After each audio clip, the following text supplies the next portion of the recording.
Mga Kapiliano, unahon daw nato ang kaluwasan, dili unahon ang simbahan. Ato paminahon si Pastor mga Kapiliano kung unsa niya pagka-istorya. Subok kay palandungon, sa atong kapanahunan karon, mas gitagaan pa og bili ang simbahan kaysa ilang kaluwasan. Higala paminaw, dili maya sayop nga naadunay simbahan. Pero ang nakasayop din ha, mas gisiguro pa nimo ang imong simbahan kaysa imong kaluwasan. Kanang atong simbahan ato ra nang biyaan tama na diri sa kalibutan.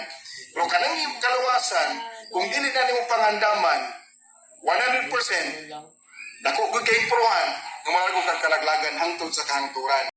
Matnang ni si Pastor mga Kapiliano or si Evangelist bagani nga naniguro daw ta sa simbahan wala daw siguruha ang kaluwasan. Mao gani mga Kapiliano nga nisuot tas tinuod nga simbahan nga naa diha ang klarong kaluwasan. Ha? Kay kun ang simbahan nga imong ipasakupan dili kay Kristo, wa kay klaro man ang pamalandungan nato. Kay kung ang imong simbahan, nagsugod na sa Amerika, nagsugod ng Pilipinas, way klaro, kaya tinuod nga simbahan, nagsugod na sa Jerusalem.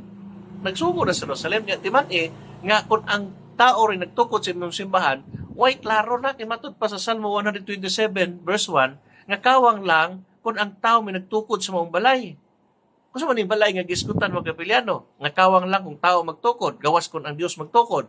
Nasa 1 Timoteo 3:15, nga ang balay mao ang iglesia sa Dios. Nga ang haligi patukuranan sa kamatuoran, muna ang simbahan. Haligi patukuran sa kamatuoran, nganong kinahanglan man ang simbahan. Tungod kay matod pa ni San Pablo sa Episo 3:10, nga pinaagi sa simbahan, masayra nato ang kaalam sa Dios. So ang kaalam dahil sa Dios, iyang ipiyal diha sa simbahan aron pagtudlo sa katawhan, masayra nato ang kagustuhan sa Ginoo.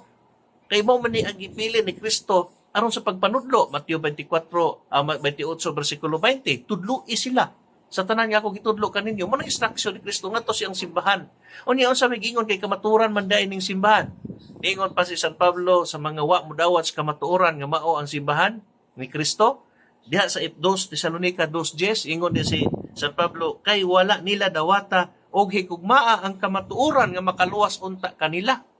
Ha? Makaluwas ang kamatuoran nga mao simbahan. Inumdumi nga ingon si Kristo, I am the way, the truth, and the life. Ako ang dalan kamatuoran o kinabuhi.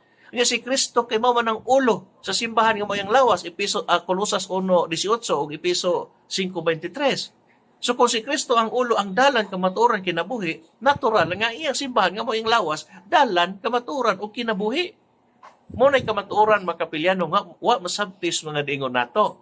Kinahanglan nga magpasakop ta sa tinuod nga simbahan tungod kay nari ang tinuod nga pagsimba. Ha? Kay gibilin ni Kristo unsaon pagsimba pinaagi sa pagtipik-tipik sa tinapay diha sa Santos nga Eucharistia. Og nagpadayon kini hangtod karon kay mo ning ingon ni Kristo, do this in remembrance of me. Buhata kini aron paghandom kanako. Mo na gibuhat, mo na tinuod nga pagsimba. The fullness of truth naa sa simbahan nga gitukod ni Kristo mga Kapiliano. Mo nang daghang mga pastor na malhin sa Katoliko nganuman nakita nilang kamatuoran nga ang ilang simbahan sila ray katukod. Mo nay tinuod mga Kapiliano.